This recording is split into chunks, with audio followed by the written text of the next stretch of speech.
ওখানে আপনার ঈমান একটু দীপ্ত হবে, পরকালীন স্বার্থ আছে। আপনি নিজের যৌন চাহিদাকে দমন করতে পারছেন না, হালালভাবে বিয়ে করে নেন। বিয়ে করার পর আপনি যত ইচ্ছা স্ত্রীকে মহব্বত করেন, প্রত্যেকটা মহব্বতে নাকি পাবেন। এমনকি স্ত্রীর দিকে নেক নজরে তাকাবেন, তাতেও নাকি। তার মুখে খাবার তুলে দেবেন, তাতেও নাকি। তার হাত ধরে হাঁটবেন, তাতেও নাকি। তাকে নিয়ে রাত্রে চাঁদ দেখবেন, তাতেও নাকি।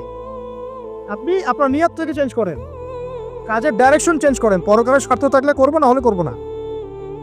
আপনি পছন্দ করেন ঘুরে বেড়াতে, আল্লাহর দিনের দায়ী হয়ে ঘুরে বেড়ান না, সমস্যা কি? আল্লাহর জমিন ঘুরে দেখেন, এইসব অবান্তর কাজে লিপ্ত না থাকে আল্লাহ পাকের নিদর্শনগুলো ঘুরে দেখেন, আপনার ঈমান বাড়বে ইনশাআল্লাহ। আপনার সংস্কৃতি ভালো লাগে, ইসলামিক সংস্কৃতি মেনে চলেন। আপনি কবিতা লিখতে ভালোবাসেন, ইসলামিক কোনো কবিতা লেখেন। আপনি উপন্যাস পড়তে ভালোবাসেন, ইসলামিক কোনো উপন্যাস পড়েন। আমি বলছি না এগুলোর বাইরে কোনো পড়াশোনা করা যাবে না, এমনটা আমি কিন্তু বলছি না। আমি বলছি আপনি আপনার পুরো কাজটাকে আগে ফিক্স করবেন, পরকালের কোনো স্বার্থ আছে কি নাই। যদি হ্যাঁ দেখা যায় হ্যাঁ পরকালের স্বার্থ ঠিক আছে, অবশ্যই করেন, কোনো সমস্যা নেই। আল্লাহ পাক বোঝার তৌফিক দান করুন।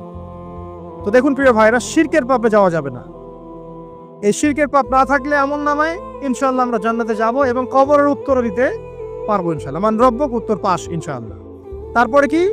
মাদিনুক। এক কথায় ইসলামের অনেক বিধিবিধান আছে, নামাজ, কালিমা, সওম, যাকাত, হজ সব আছে।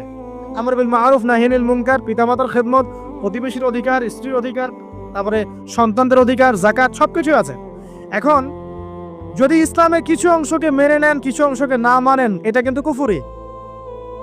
ইসলামের কিছু অংশকে মানছেন, কিছু অংশকে মানছেন না, এটা কিন্তু কুফরি। ইসলামের পরিপূর্ণ বিধানটাকে যদি মেনে চলেন ইনশাআল্লাহু আযজা ওয়া জাল আপনি মাদিনুক উত্তর দিতে পারবেন। আপনি আমল করতে পারেন না পারেন, মনে করেন আপনি আমল করতে পারছেন না, কিন্তু আপনি আকীদা পোষণ করছেন যে হ্যাঁ ইসলামে যা আছে আমি সবকিছু মেনে চলি, কিন্তু হয়তো আমল করতে গিয়ে আমি পারছি না।